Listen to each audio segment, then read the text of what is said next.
मानवता के लिए विश्व धर्म विश्व शांति के रूप में है। जैसे कि सुप्रीम कोर्ट ने कहा कि हमारा जीवन जीने की कला और जीवन जीने का तरीका है। इतिहास बताता है कि वैदिक समाज वर्ण जाति व्यवस्था के आधार पर विभाजित था। वह जाति से कोई अधिक जटिल है। वैदिक काल की कुल अवधि 500 ईसा पूर्व से 1500 ईसा पूर्व तक, जिसका अर्थ है 2500 वर्षों से 3500 वर्षों पुराना।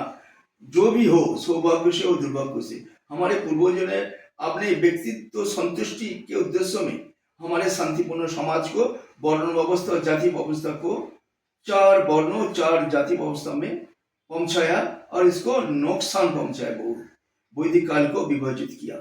उनके स्वार्थों के लिए हम सब पीड़ित है।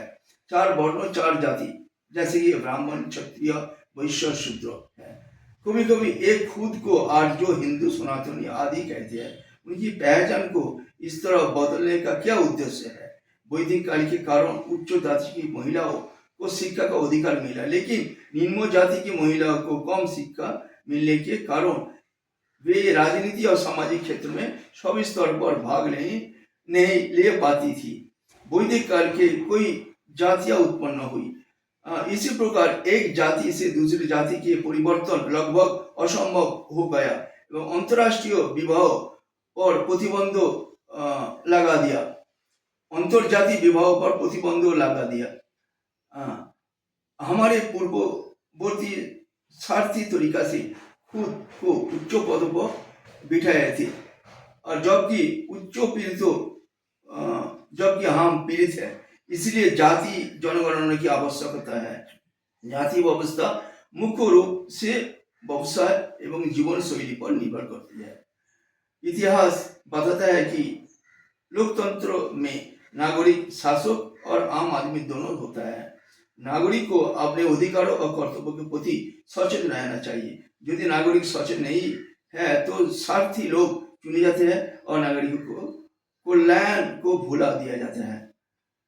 नागरिकों के कल्याण को भुला दिया जाता है। इसलिए उसे देश में क्या हो गया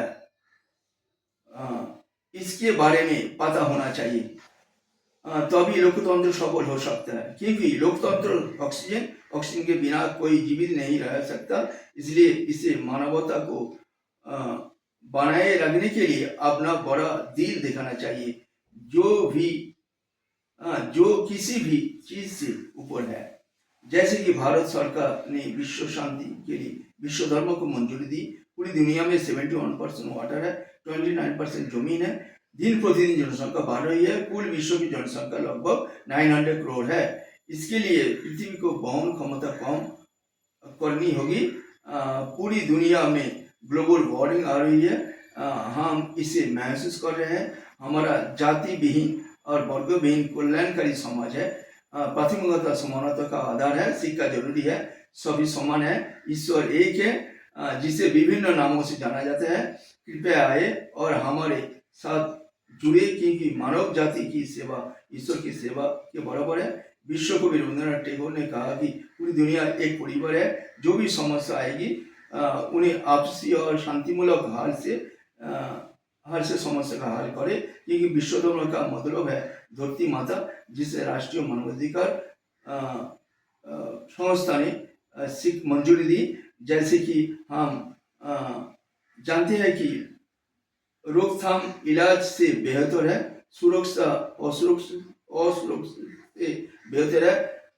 माँ हमेशा अपने बच्चों के लिए रक्षा करती है।